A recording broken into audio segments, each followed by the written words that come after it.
Texas stands as the second state with the most dual language immersion programs in the country. As we end Hispanic Heritage Month, KLTV's Nomi Sanchez introduces us to one school administrator who is using her Hispanic roots to spearhead the growth of bilingual students in East Texas. Born and raised in California, Mina Naranjo never envisioned that as a second-generation Latina, she'd be in Tyler, Texas, serving as principal to over 500 bilingual students.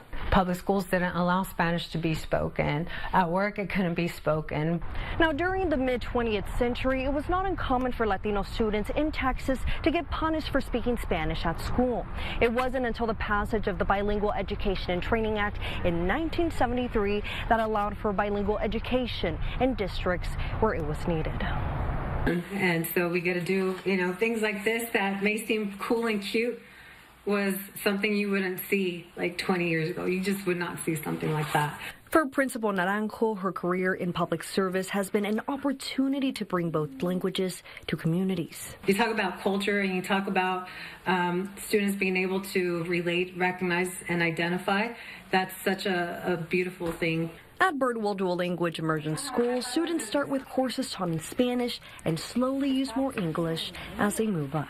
Our students can communicate in two languages. They can collaborate with each other. Their emotional intelligence has benefited from the fact that they're interacting with students from other cultures. Arriving in fall of 2021, Naranjo has been able to oversee the growth of their programs into higher grades. We created a pipeline into middle school, and it complements our high school programming so well. In a society with a growing appeal towards bilingual professionals, Naranjo hopes to continue serving that mission through her students' success.